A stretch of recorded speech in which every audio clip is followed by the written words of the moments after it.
regions of the country, where much of the military aid provided by Western allies is believed to be delivered and stored. On X, President Zelensky said several missiles were lobbed against American-owned electronics manufacturers, saying it was a regular civilian business supported by American investments producing everyday items like coffee machines. This comes as President Donald Trump is spearheading diplomatic efforts to end the war. President Zelensky has said Ukraine is ready to meet with Putin in neutral Europe, but the Russian foreign minister said today Putin is ready to meet with Zelensky, pending issues being well worked out. In London, Stephanie Bennett, Fox News. The House Oversight Committee continuing their investigation into the cover-up of former President Biden's declining mental acuity while in office. Ian Sams, a longtime Democrat communications operative who served as a senior advisor for the White House counsel's office during the Biden administration, is on Capitol Hill today for a closed-door transcribed interview. House Oversight Committee Chair James Comer. It's very clear the president was shielded from the media, from most of his cabinet secretaries, and from the American people. A lot of activity happened, especially during the lame duck period with that auto pen, and we haven't seen, or I haven't seen anything yet that would lead me to believe that the president knew a lot about what was going on with that auto pen, and that's very concerning. A pro-family activist says Dr. James Dobson will have a prominent place in the history of America. Chad Groening has more.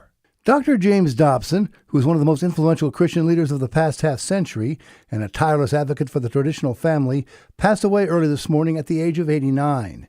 The founder of the James Dobson Family Institute recently served on President Donald Trump's Evangelical Executive Advisory Board.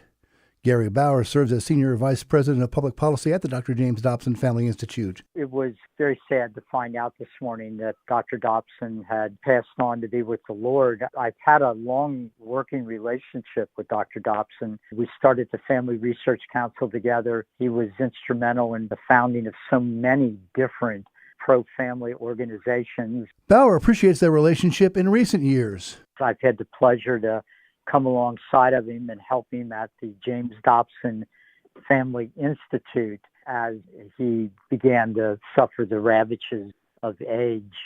Bauer says Dr. Dobson will have a prominent place in history. I think if there's any fair history written about America and the great struggle about what kind of country we're going to be and whether we'll live up to the founders' promise of being one nation under God, that the prominent place in that history will be Dr. James Dobson. I'm Chad Groening. And U.S. stocks are edging lower today as Wall Street makes its final moves before the head of the Federal Reserve gives a highly anticipated speech Friday that could hint at where interest rates are going. For American Family News, I'm Rusty Pugh.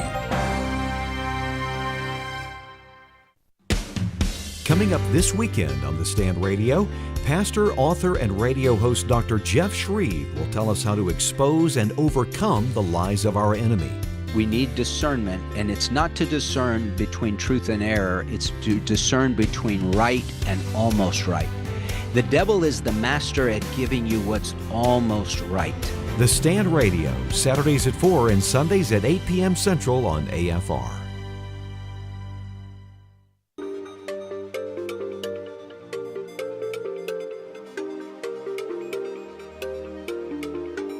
We inform. Religious freedom is about people of faith being able to live out their faith, live out their convictions, no matter where they are.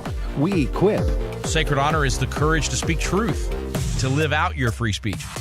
We also rejoice in our sufferings because we know that suffering produces perseverance, perseverance, character, and character, hope. This is At the Core on American Family Radio.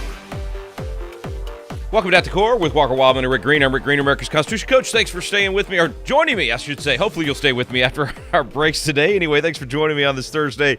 Looks like the Texas Democrats that fled in the middle of the night. Okay, maybe it wasn't the middle of the night. They did that before, though. Went off and hid, couldn't do their job, couldn't handle the defeat that they were about to be handed, and, of course, took their ball and ran home. Well, they finally came home. Essentially, we said this from the beginning. Essentially, it was just a comedy of errors on their part and just embarrassing for them as Texans to flee the fight. And we knew it was going to end up exactly where it is right now, which is right back in another special session. House passed its redistricting map. Senate apparently, I don't know if they're they're talking about making any changes, or if they're going to go ahead and pass the House map, because the House was the tougher fight. That was the one that had the fleeing, hiding, sniveling brats running off to prevent the vote. But enough of them, got wrangled in, and they got the vote done. So I think the Senate will probably pass it today. For those of you that have no idea what I'm talking about, this is the fight for redistricting in Texas that would make the Texas map for the House seats in Congress probably yield an extra 5 seats for the Republicans in Congress. Now, the backstory on that we've talked about on the radio program a lot, but we may have some new listeners, so just the 30-second. Have I ever done anything in 30 seconds? I think I have prepositional phrases way longer than 30 seconds. There's no way I could give a recap on this in 30 seconds. That was dishonest. I shouldn't have said that. Okay, so I'll try to do it in 30 seconds. How about that? So anyway, redistricting is what happens when you draw the maps to decide where the lines for a congressional district will go, or a state house district, or your county commissioner. It's just basically deciding your voting precincts, which district they go into. And you have to do this everywhere, because you got to decide where the lines are going to be. If you've got 10 congressmen in your state, you've got to decide which, where the population's going to be, where it's even in all 10 states. So if you got 10 million people in your state and a district has 1 million people in it, you're going to have to draw lines so that 1 million people fit in each of those districts. And it's never easy enough to just draw some square box in a city, or just say these cities will be in this district and those cities will be in that district, because then it would all be uneven. And you'd end up with 5 million in one district and 100,000 in another district, and that's not equal representation under the law. So anyway, redistricting has been part of a constitutional republic from the beginning, and gerrymandering in redistricting has been part of this republic from the beginning, because Elbert Jerry's the guy that started it, and he was, a signer of the Declaration of Independence. So nothing new here. The trick here is, the interesting part of this is, Republicans are just now catching up. Like the Republicans in Texas that are going to redraw these lines and draw them in such a way that they end up with 5 more Republicans seats than Democrat seats, or than they had in the previous map. They're just catching up to all of these Democrat states that have been doing this for years and years and years. In fact, the Democrats in Texas did it to us, to the Republicans, back when I was a Republican, and that was one of the biggest fights that I saw was right when I was on my way out. Redistricting was just happening in 2003, and it was a massive battle back then. And the Democrats did the same thing. They ran off and hid in Oklahoma that time. So anyway, this is just all about figuring out what the maps are going to look like, and it looks like Texas is a done deal. Governor Abbott said he's going to sign the map when it gets done, and so that will have that alone, just Texas redrawing the lines will have a big effect on what's happening in Congress. And if you're worried, if you're hearing all this and you're going, well, wait, Rick, aren't you supposed to only do this after the census? No, you can do this anytime that you want. It's perfectly constitutional, absolutely legal. Happens all the time. In fact, usually it happens because somebody challenges. I say usually. In the last 40 years, it's normally happened when somebody challenges and says, well, we don't have enough, red, white, yellow, black, or brown districts. In other words, they have a racist reason for redrawing. I think it's absolutely racist to draw your lines to try to make sure that you have a white representative, or a black representative, or a brown representative, or a red representative, or whatever. I mean, that is racist. If you're drawing the lines to try to manipulate the outcome based on race, that is the very definition of racism. And that's the biggest mess in all of this, redistricting and the census and all of that. They messed this up 50 years ago, when even Republicans joined Democrats in saying we're going to draw lines to make sure that you get a black or a white or a red or whatever. And that's just wrong, absolutely wrong. It was led by Democrats because they've always been the racists, but Republicans liked it because it packed Democrats into districts to guarantee a black or a brown or whatever, and then that allowed them to get additional Republican seats because you were packing in all the Democrats. So it's just been a bad thing from day one. Okay, so Democrats mastered it, and honestly, you probably got a manipulated Congress right now to the tune of at least 20, maybe 30 seats that Democrats hold that should be Republican seats. If you just had a fair representation, both of not voting for, not having illegal aliens counted in the census, which you've probably heard a lot of that lately. That's been something we've been championing for 15 years, and we're finally seeing the day that it's going to hopefully be reversed. but also this manipulation through the redistricting process. And so the Democrats, it's really funny to listen to them whine and cry about what Texas is doing and threaten to go redraw the lines when in truth they can't squeeze any more juice out of that, man. There's nothing left for them in New York and Massachusetts and all these states where they've manipulated the process for so long. They might pick up a seat or two in California because they have so much to play with in California. What do you have, 55 congressional seats there because of it's so big, so much population? So they could possibly squeeze a couple extra Democrats out of California, maybe even 5. Let's say they counter Texas and they get 5. Well, what's going to happen if Arkansas and Tennessee and Missouri and all these other red states that haven't done this to the extent that we're talking about here? I think you could see an absolute net of 15 or 20 seats all the way across the board just based on redistricting, not even counting getting illegal aliens out of this thing.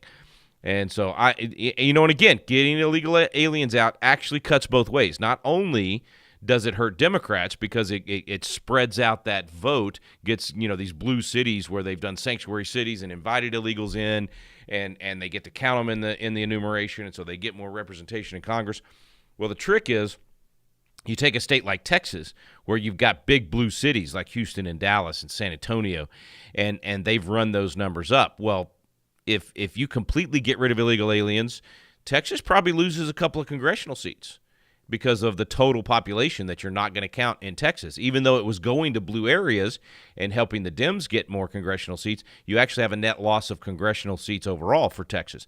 So you might find some Republicans fighting against this. I don't think they should. I think it's only fair, just, and right to make sure that you're not counting illegals, and I think that's the clear intention of the Constitution when it has the phrase "Indians not taxed." That's essentially telling you that unless you're a citizen participating in the citizenship of that area, you should not be counted in the enumeration.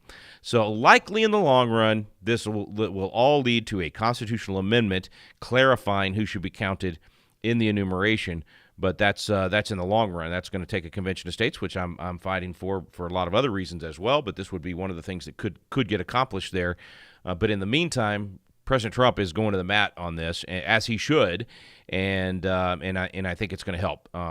Okay, so that's the Texas saga of redistricting and special sessions. There's some other good stuff actually happening in our special session. We're trying to get rid of taxpayer paid lobbying. This has been a problem again since I was in the House. I had a whole package of really good bills that I was trying to pass 25 years ago that had to do with regulation without representation, which is where you have a city or a county or whoever that is bleeding their regulation outside of their representation. In other words, for instance, you may live in the ETJ, the extraterritorial jurisdiction of a city. So meaning you're not in the city limits, but you're within whatever in your state the boundary is. Here in Texas, it can be up to 5 miles. If it's a big city, they get an ETJ of 5 miles around that city. It's insane. And think about that. That means now they're able to pass regulations on that land, telling people what they can do with their land, and those people have no voice. They can't vote for that city council. They can't vote for that mayor. And so it's a horrible thing. I tried to change it 25 years ago. I actually got it passed in the House. I lost it in the Senate because the big cities in Texas have a massive lobbying effort, and they spent millions. Even the city of Austin spent $1.4 million to try to stop my bills, and actually did end up stopping my bills because they had all these paid lobbyists that were out there working to kill the bill. So think about that. Taxpayers paid for those lobbyists to go help the government keep more of its money and more of its power. The local government, and that's just wrong. So there's been a big effort to stop taxpayer-funded lobbying here in Texas, but across the country as well. And that just may happen in this special session. We'll see if they get that through. And then they've got some other things that they're working on as well. I'm feeling a little salty today because of the what may be the biggest shot across the bow for self-government against self-government that I've experienced in my lifetime. I've experienced this week, without question, the greatest betrayal and stabbing in the back politically. After 30 years of being in this, I've never experienced one this bad. And I'm going to tell you a little bit more about it when we come back from the break, but I'll just give you a quick summary of it. You know, I've talked on the program a lot about us creating Constitution City, Texas, which you would think everybody would be for, teaching kids the Constitution. It's shocking to me that people would oppose this, but they do. And we've been fighting hard to get this done here in Texas. So I haven't talked a lot about it. I've talked a little bit about it because most of this is behind the scenes, and it only affects our area where we're incorporating, which is poetically 177.6 acres.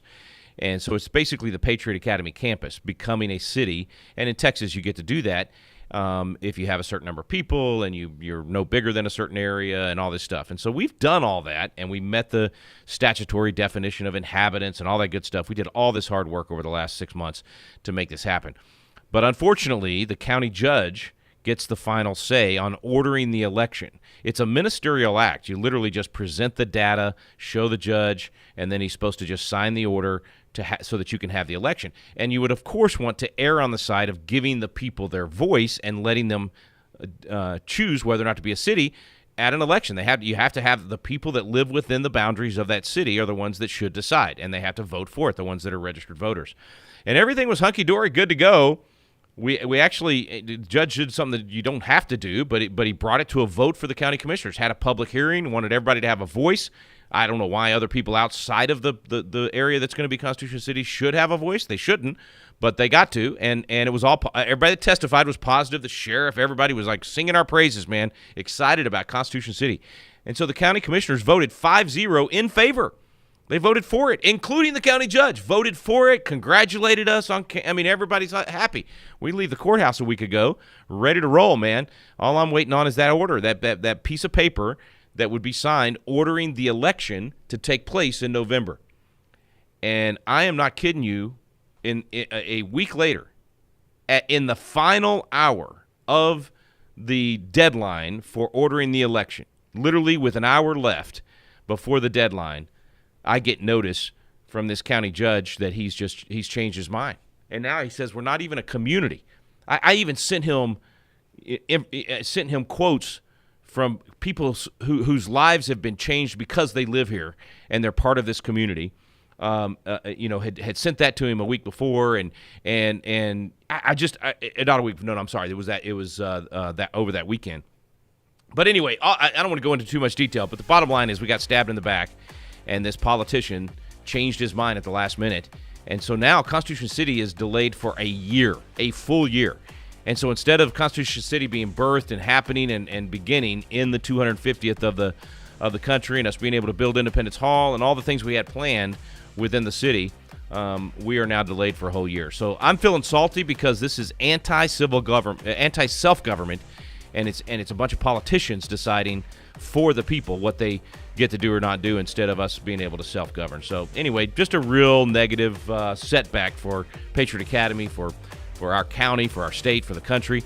But we are undeterred.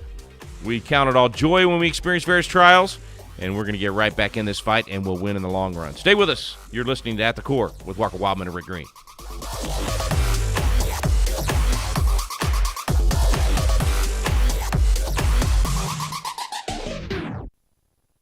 You may not put a foreigner over yourselves who is not your countryman.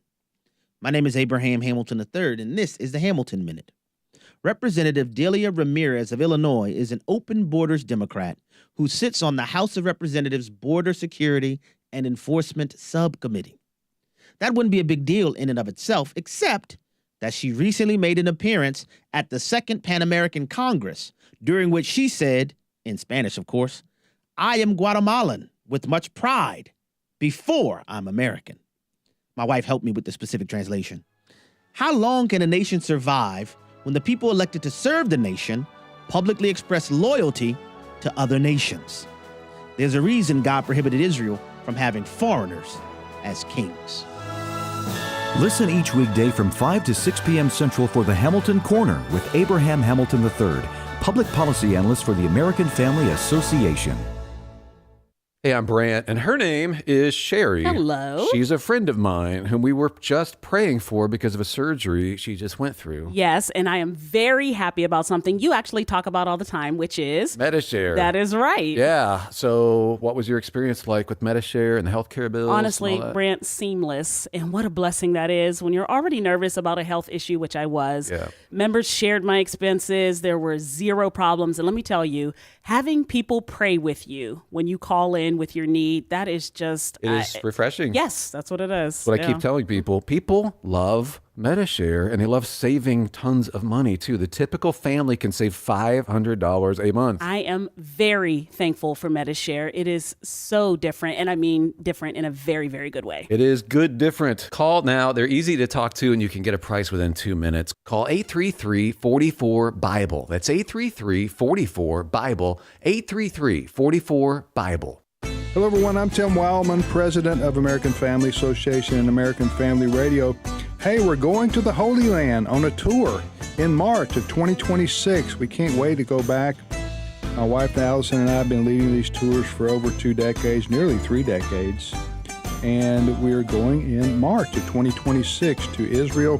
See all the places that you've read about since you were a child in the Bible. Bethlehem, Jerusalem, the Sea of Galilee, the Jordan River, all of it. We'll be going there. And also my sons Walker and Wesley Wildmon will be going to Greece on a Footsteps of Paul tour. You can do either the Holy Land trip or the Footsteps of Paul Greece tour, or both.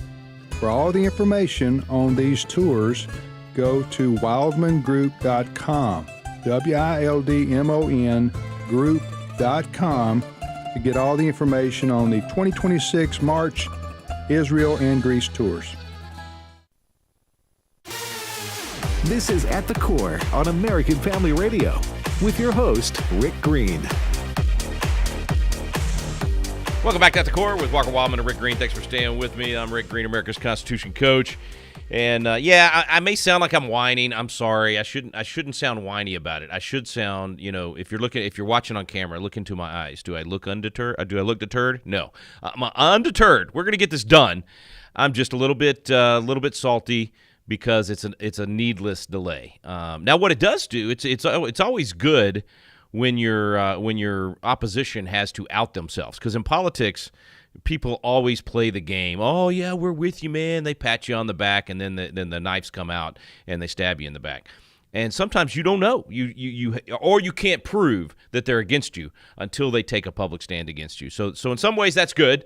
It's sometimes it's nice to know who's with me, who's a gimme. That's always one of those that bugs me. I'm just not. I never like those games. I'd rather just know right up front who's with me and who's against me, and let's go.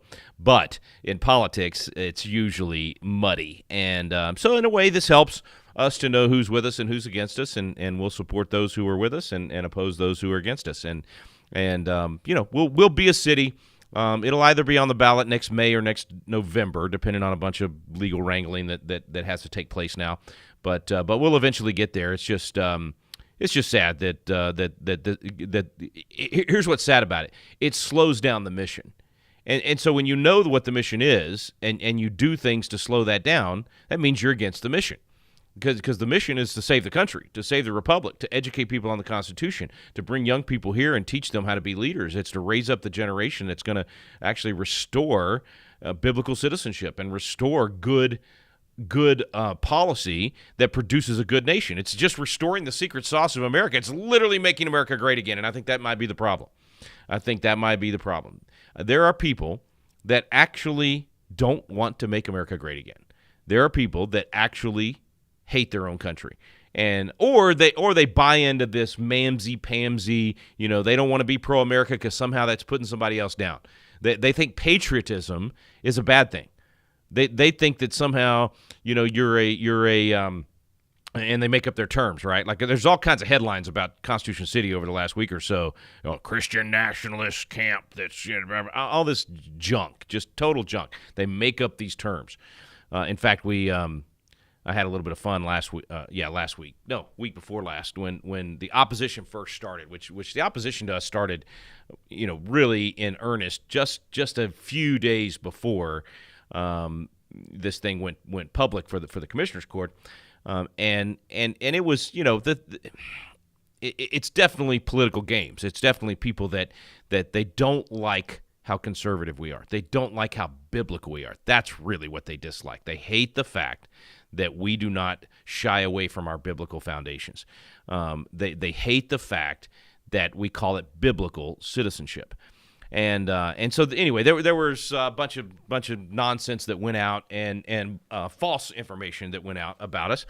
And so there was this group in the county that consider themselves like a news organization. They're it's really just a couple of guys that have a podcast, and so they talk about whatever's going on in the area, and they posted a lot of this nonsense, and so they reached out to me wanting to do an interview, and I had noticed that a lot of their interviews they don't show the whole thing. They chop it up and just show what they want, which I mean could be good, could be bad. I'm just getting to know these guys, so I don't know. I've heard that it could be biased, right? So I said sure, come out and do an interview. And of course we had a big group here doing our military veterans program, and so when they came out, I said, hey, while you're here, why don't we go ahead and do a joint interview, and I'll do my show, The Tavern, live from here in the House chamber with the audience, and you do your podcast. You record your podcast with me, and we go live, and then it's everything's out there. In other words, that way it couldn't be chopped up. And so we went live and had a great time, wonderful 1-hour conversation, and it actually turned out great. I mean, they asked genuine questions about things. Here, this was part of what surprised me, and you may find this interesting as you're listening. If you listen to At the Core, or you listen to AFR on a regular basis, to a lot of the programs on AFR, then you're an informed citizen that knows history and knows the foundations of the country in a way that 95% of Americans do not know. And so I was really genuinely, I want to say surprised, but honestly, I was actually happy with the fact that these guys asked me questions that I hadn't been asked in a long time about some of these basics. In other words, they asked me about things like separation of church and state. And genuinely, they thought, that what most people think about separation of church and state. They thought First Amendment, separation of church and state, you're not supposed to have religion and politics mixed. You're not supposed to, express your faith in the public square because it violates the Constitution. I mean, that kind of stuff. And so by asking me that, that's kind of, I mean, in my world, that's like saying, you ask me a question like that, I mean, I'm going to say, hold my beer. Okay, not my beer. I'm going to say, hold my sparkling water or hold my coffee. But anyway, I mean, that's like falling off a log for somebody that's been with David Barton and Wall Builders for 30 years. So I actually had a chance to educate these guys on the history of separation of church and state, of what the Constitution actually says, about what religious liberty actually means in America, and about the restoration of that with the Coach Kennedy case. And they were genuinely intrigued, at least that's what it seemed like, and I think learned a lot from that. And then also one of the guys asked me, if I'm a Christian nationalist. And of course, I always say when somebody asks that question, my immediate response is always, what do you mean? What do you mean by that? It's a scary sounding term, and I don't know what it means. It's not a real term. It's not a real description. It's not a political party. It's not a real philosophy. It's a made up term. So I need to know what you mean by that. And the guy, I mean, to his credit, he pulled out his notes, and right there in his notes on his piece of paper, he said, definition of Christian nationalist is people that believe that their rights and their freedoms come from God, not government. And I'm like, again, hold my coffee. Because what does Jefferson say in the Declaration of Independence? What the founding document of the country? The document that we're all going to be celebrating for the next year, and that next July will be the 250th birthday. What does he say? We hold these truths to be self-evident, that all men are created equal, that they're endowed by their, not Congress, not the Supreme Court, not the Constitution, they're endowed by their Creator with certain unalienable rights. Of course we believe that God is the source of our freedom. That's what made America different in the first place. That's what made America great. And that is what will make America great again. And if you don't have that part, if you don't believe that God's the source of your freedom, if you think government's the source, or you think your neighbor's the source, you're not going to make America great again. You're going to be part of destroying America and making America weak, and like Europe and like all these other nations that are falling apart. And George Washington's the first one to notice this. He's watching the French Revolution take place, and he says in his farewell address, why are they not getting liberty like we have it? because they left God out of the equation. He said it this way. He said, religion and morality are indispensable supports of political prosperity. In vain would that man claim the tribute of patriotism that would work to subvert these great pillars. Well, these people don't want to be patriotic, so I guess they're not claiming to be patriots, but some people used to do that. In my 30 years, I run into a lot of people that and frankly, some of the people that are opposing Constitution City would fit this kind of libertarian mindset of, oh, I'm all for America being great, I'm all for being patriotic, but I just don't want God in the equation. You always have to talk about the Bible, Rick. Why do you bring God and the Bible into this stuff? So see, they want that separation of godly values, separation of Christian values from the culture. And George Washington, the father of the country, the founder of the country, said, if you do that, you're no patriot because you're undermining the very thing that makes America great in the first place, religion and morality. Indispensable supports. So I thoroughly enjoyed the fact that this guy asked me that question. I love the fact that we were live. If you want to see the whole, in fact, you can watch the whole interview. It's on my Facebook page. So go to Patriot Rick Green on Facebook, or you can go to my X page, and they're on X. Same thing. You can watch the whole thing. It's Rick Green TX on X. That's my X handle. Rick Green TX, of course, for Texas. Anyway, so it was kind of cool to have that interview. To have these guys asking these genuine questions and to just get to have a back and forth civil discourse. You know, I've said for a long time, you're either going to have civil discourse or civil war. Because when you don't talk, when you don't discuss, when you don't debate, when you don't get down and understand why somebody else believes the way they believe, and they give you a chance to explain why you believe what you believe, when you don't do that, you just end up hating each other to the point that you ultimately end up in blows or guns or war. And so no civil discourse, you're going to end up in civil war. So I love having civil discourse with people that I don't agree with. And these guys that came over and did this interview with me, we disagree on a lot of stuff. I mean, one of them definitely doesn't think we should be deporting illegals and all this stuff. And so the other one disagrees on I think, some of the Bible Foundation stuff. And so we don't see eye to eye on maybe most things. But we had a great discussion, a good civil discourse discussion. It was very educational for all, I think. And I can't remember why I got off. Oh, I know, because the undermining of Constitution City, this was part of it. It was part of that effort to make people think things about us that aren't true. And so anyway, we'll regroup and we'll be back and we'll end up with the Constitution City before it's over. In the meantime, we're still going to be able to do most of our programs. We're going to be slowed down a lot because now we just have all these regulatory nightmares and again, what I say at the beginning of today's show, I mean, it really comes down to self-governance. Self-governance is a lost art in America, and if we don't restore it, we will not restore the republic. You can't have a constitutional republic without self-governance. It falls apart. You're going to have tyranny. You're going to have micromanaged tyranny. It may not look like a Stalin or Hitler type tyranny, but it's going to be a tyranny by 1,000 cuts, by regulatory tyranny, by politicians that think they know best for you, that think that they can save you from yourself or save you from your neighbors.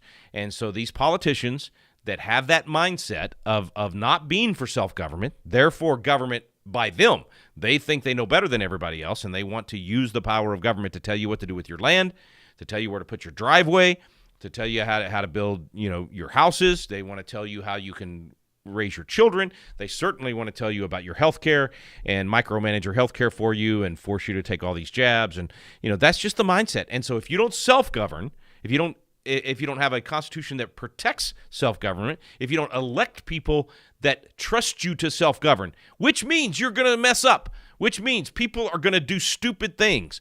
People are going to hurt themselves. In fact, sometimes people are going to do things that cause them to lose their life, or sometimes cause other people to lose their life. That happens in a self-governed. Actually, it happens in all governed areas. It happens in tyranny as well, but it's going to happen in self-government as well. You cannot stop stupidity, and you cannot stop people from making mistakes. The real question is, will they live with the consequences of their decisions, or will they have to live with the consequences of your decisions? That's what it really boils down to. Ronald Reagan used to have this great quote that if we're not capable of governing ourselves, then who among us is capable of governing everybody else? That's the real rub here. That's the real problem with being against self-governance. That's the real problem with these high-minded, politicians that think they know better than everybody else and want to tell them how to live their lives. No one is capable of that. And so then they end up making mistakes and doing stupid things like Fauci did, shutting down the country, making you wear a mask that's not doing any good for you, making you get a jab that's actually harming you more than it's helping you. So they end up as the government power making the decision, and then we live with the consequence of their decision instead of living with the consequence of our own decisions. I say you should make the decisions for yourself. I should make the decisions for myself, and we live with the consequences of that. And if I mess up, or if just take Patriot Academy, if I put in roads that fall apart, I have to pay to replace those roads, or I have to lose people wanting to come to Patriot Academy because there's too many potholes or the roads fall apart. I mean, that should be us deciding that, not some government entity. We should be the ones to decide how many houses we're going to put on our property. We should be the ones to decide where we're going to put the septic tanks and those kind of things. And if it doesn't work and it smells bad, we end up living with that. And if it's so bad that it floats in the air over to the neighbor's house, then they can sue us for nuisance, and we have to fix it in order to not harm them, which obviously if it's that bad, we're going to fix it so that people will still want to come to Patriot Academy. I mean, that's what this all boils down to, is this high-minded, I know better than you, and so I'm going to prevent you from making a mistake, but I'm going to make your life so miserable that you're just going to decide not to build anything in the first place. That's what's happening in all over America. People are just deciding not to start the business. They're deciding not to build the house. They're deciding not to do the addition. They get so frustrated with the micromanaging of government that it's an albatross around the neck of the economy of America. And it's a miracle that we still have any entrepreneurship at all, and it's a testament to the American spirit that despite all of these efforts to stop people from being able to live their dream, we still have enough entrepreneurship and enough people living out their dream that America is still prosperous and still does better than most places. Not like we used to. We used to be way beyond everybody else because we didn't have this nanny state and government trying to micromanage us.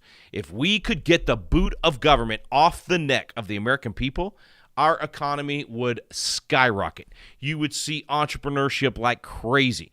You would see progress. You would see people risking and losing sometimes, and then winning sometimes.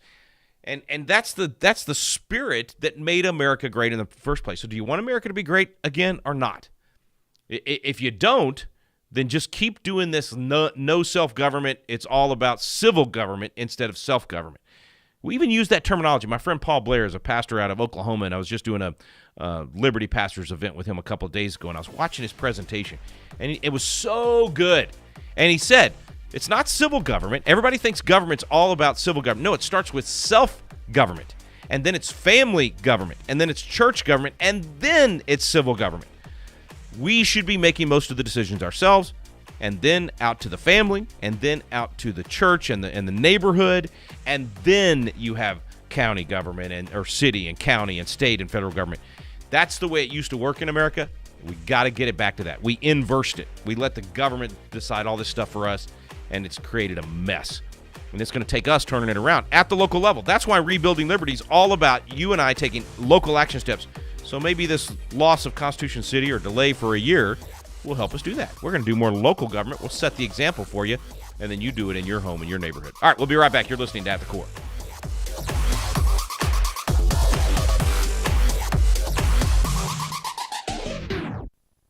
AFA Action takes attacks on the family seriously. The enemies of the family constantly employ new tactics to try to sneak past our radar. They know if we stand together, their evil plans will fail. Your gift to AFA Action allows us to stay vigilant against their onslaught.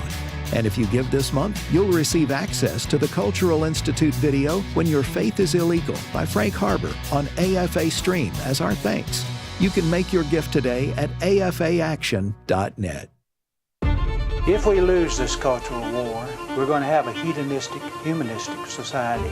Discover the story of the culture warrior Don Wildmon and how he went head-to-head with Hollywood, Playboy, the homosexual agenda, and the Disney empire. The movement Don started paved the way for Christians to boldly stand for truth and righteousness in a hostile culture. Watch Culture Warrior today for free. Visit culturewarrior.movie.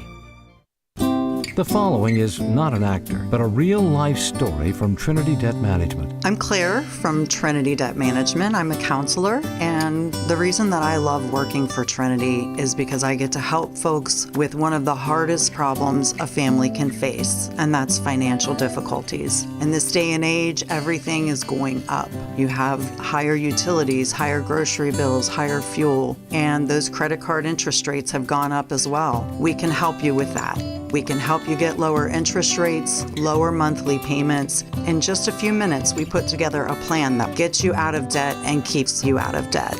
I love my job. It's a great program and a very smart way to find debt relief. If credit card debt has you down, call Trinity at 1-800-788-1813. I'm Claire, a Trinity counselor. Call me and become debt-free for keeps. 1-800-788-1813. I love that God made each of us unique. Even identical twins have different fingerprints. We aren't carbon copies. We are each handcrafted by God. But with billions of people in the world, does God really care about us at all? John 3:16 answers that. For God so loved the world that he gave his only begotten Son, that whosoever believeth in him should not perish, but have everlasting life. God loves everyone, and he didn't just say it, he showed it by sending Jesus. How are we saved? Not by religion or good works. The Bible says to believe, trust in what Jesus did on the cross, and receive eternal life with the one who loves you the most. With today's Moment in Grace, I'm Jim Scudder. This is At the Core on American Family Radio with your host, Rick Green. We're back here on At the Core with Walker Wildmon and Rick Green. I'm Rick Green, America's Constitution coach.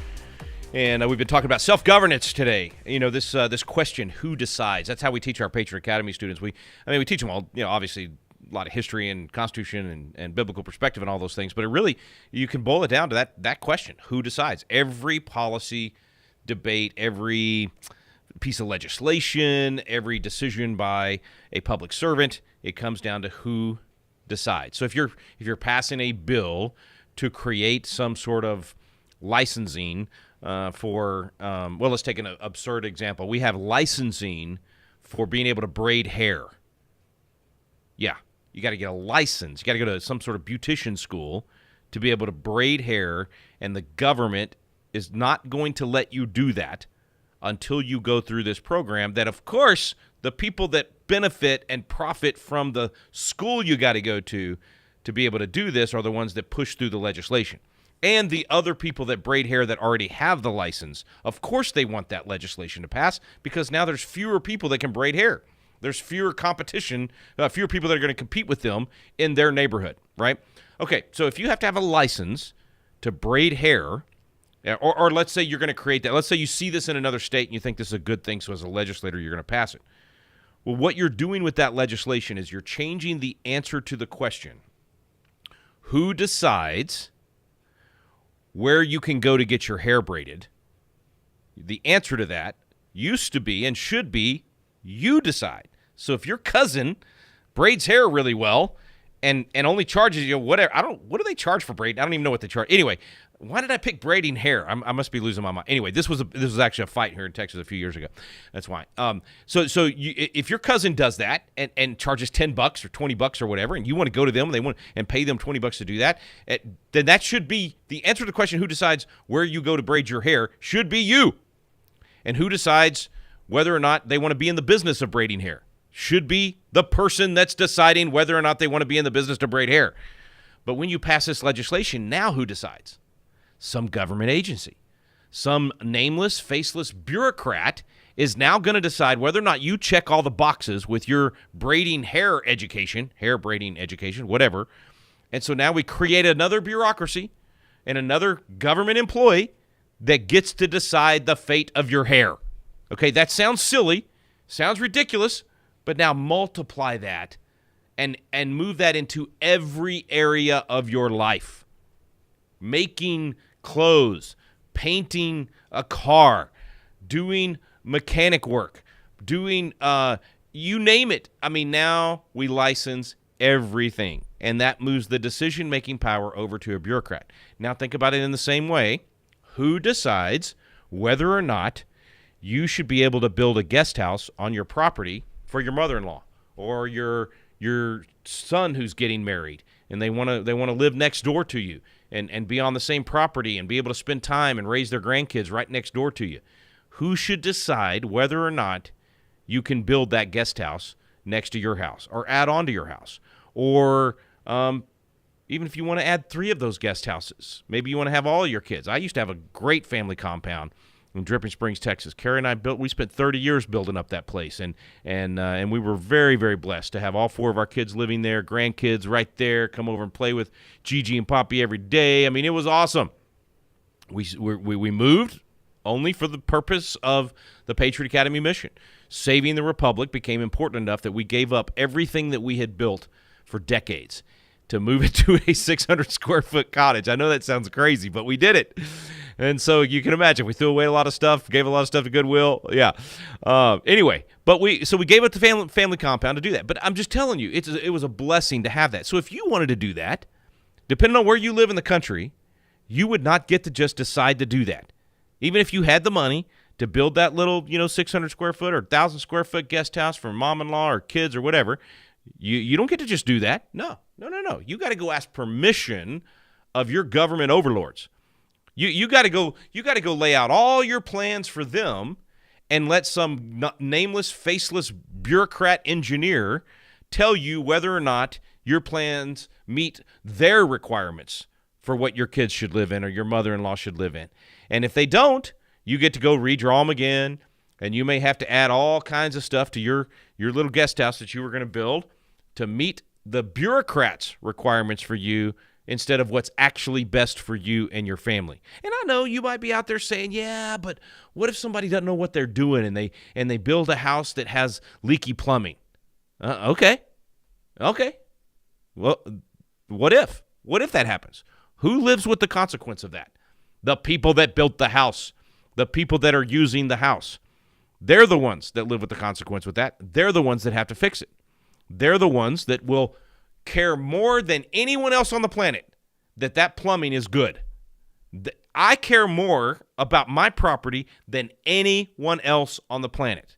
In fact, I would argue that the bureaucrat down at the county cares nothing about my property. They have no stake in whether or not the plumbing works. And so who should decide? Them or me? Me or you? If it's your property, you should decide. If it's my property, I should decide. Just put this into any area of your life, folks, and ask the question, who decides? Now, are there times when government should decide? Absolutely. Absolutely. I'm not saying there should be no government, and the answer to the question, who decides, should never be government. I mean, government should decide whether or not we go to war. That's why the Constitution specifically gives Congress the power to declare war. There's times when your local government absolutely should decide the quality of the roads if the public is going to drive on that. So if we're all going to drive on a particular road and it's going to be open to the public, it's going to be used by anyone and everyone, absolutely the government should decide the PSI and of the gravel and the rock and all of those things and make sure that road has some standard that the people in that community agree is required for a road like that. Now, in some areas, that requirement should be a lot lower so that you have more roads to be able to get to ranches and that sort of thing. And so they're not going to have the most expensive road necessary. And in other areas, it should be nicer because the traffic's going to be. I mean, you get what I'm saying here. I mean, these decisions are rational, and people that live in a rational society and a free society, they ramp up the decision making to a larger group of people, depending on how many people it's going to affect. So if it's me and my family, we should be the ones deciding. If it's my neighborhood, the people that live in my neighborhood and it's not affecting anybody else, it should be us deciding. And then if it's going to affect the neighbors, then we should bring them in on the decision making. You see, the whole concept of self-government is the reason we had so much progress and success and an amazing ingenuity and desire to risk and have reward. I mean, that only happens in a self-governing society. And the more you get away from self-governance, the more you choke out that entrepreneurial creative spirit, which means everybody loses. Everybody loses when that happens. I have talked to so many people that just gave up. They just got tired of dealing with the nightmare. And I will tell you, there have absolutely been days where I have thought, you know what, forget it. I'm done. It's not worth it anymore. The hoops we're having to jump through, the hundreds of thousands of dollars, more than $1 million. This decision to not let us become Constitution City will cost more than $1 million to Patriot Academy over the next year as we build things out. The people that continue to pursue their dream despite the government choking of that dream, hats off to you. And I'm having to tap into that deep desire to fulfill the purpose that God has called us to, despite the opposition and the hurdles. And I fully expect that kind of stuff. I mean, that's why very few people do things like a Disney or a, whatever. It's because you have to overcome a lot of those things. And so I fully expect that. I'm not shocked by that, but I'm worried for our country. And I'm thankful that President Trump gets this. He actually talked about this in a lot of his early executive orders back in January and February. There's several fantastic paragraphs where he described exactly what I'm talking about, where government regulation and the cost of building. He even pointed out that I believe it was 32% of the cost of a home right now is unnecessary regulation. Just think about that. A third of the cost of your home. So if you bought a $300,000 home, $100,000 of what you're paying for that home was government over regulation. And I know that to be true for all kinds of things that are being built. Think about your car. Government deciding whether or not your car shuts down at the red light every time you stop is absurd. I'm so thankful that President Trump has pointed out the absurdity of that and saying this is going away. We're getting rid of this stop and start thing. That was government. That was government. No one asked for that, or maybe some environmental wacko out there that actually thought it was going to save the planet, which is absurd, but they thought that would be the case. Maybe they asked for it and wanted it. Okay, fine. Well, then you build your own car that does that, or you convince a car company to do it because you say you have enough people that will buy it. Don't go to government and get government to force the car companies to do that. That's what's been happening, folks. That's why your car costs so much, because of government requirements on the car, not because of all the ingenuity in the car. And anyway, you can apply this to everything in life. And I don't think this changes unless enough of us wake up. President Trump's doing everything he can at the federal level to stop as much of the madness as possible. And I think he will roll back some of that. But 3 years from now, he's gone. He's no longer president. And even if J.D. Vance becomes president or another Republican becomes president again, the pendulum will swing. The whiners will be in charge again. And the do-gooders and the nanny state will be back. Unless we change this at the local level and we grow up and stop asking government to save us and to micromanage our lives, and we once again instill in our children a sense of self-respect and self-governance and a desire to self-govern and to not have government take care of us at every little whim and every little turn. That's the only way it's going to change long-term. It's got to be local. So I guess in a way, I should count it all joy when I experience various trials, because God is using that to teach me patience, also to persevere, and to make us perfect and complete, lacking nothing. And so I'm going to do that today. I'm going to count it all joy that I was stabbed in the back by this cowardly politician, and that it is now causing us to shift our focus to more of our local government so that we will create a renaissance right here in our backyard of self-governance. And it'll set an example for people all over the country. We were already laying out the education for this in Rebuilding Liberty. We're already talking about restoring property rights, restoring parental rights. I mean, all of these things are self-governance steps. So we were already doing that at the national level and getting a lot of other organizations to do that. But we, frankly, just didn't have the time to focus on the local level and doing it at the local level. But now you got my attention. Now local government has my full attention. And so we're going to shift our focus to making sure that self-governance is revived at the local level right where we are. Constitution City will set the example for this.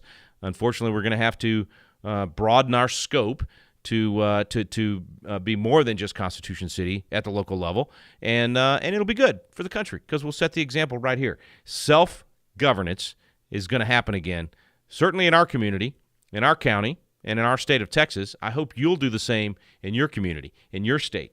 If you haven't signed up to do Rebuilding Liberty, go to patriotacademy.com today. Get signed up as a coach or host. It begins with education. Everything I'm talking about right now is education of the individual to understand what self-governance is and start fighting for that for themselves and actually taking that responsibility. Don't forget the parable of the talents. Don't forget that the reason the one servant was called wicked and slothful was because they did not take responsibility. They weren't willing to self-govern. They checked out of the game. They buried the talent and did not want to self-govern and go risk and have reward and have to live with the consequences of that. We're not going to be the wicked and slothful servant. We're going to be like those other two servants. We're going to take what God has given us, this incredible gift of freedom, and we're going to live it out, and we're going to double down on making sure that we are being good stewards of what we've been given, which means self-governing, not giving someone else the ability to make all the decisions for us. And we're going to teach people how to do that at the local level. We're going to do it ourselves at the local level, but I'm asking you to be a part of that solution.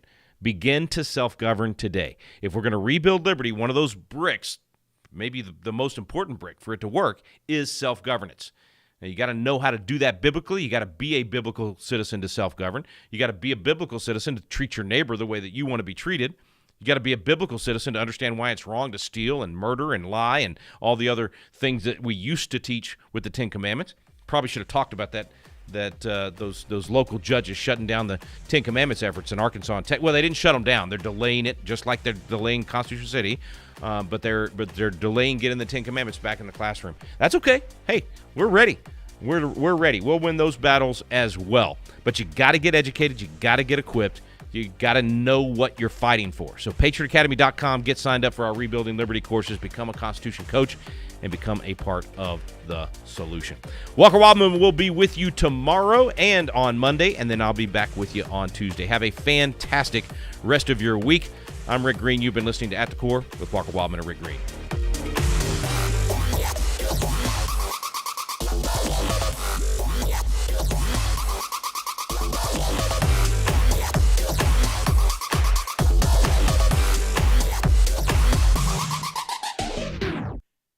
The views and opinions expressed in this broadcast may not necessarily reflect those of the American Family Association or American Family Radio.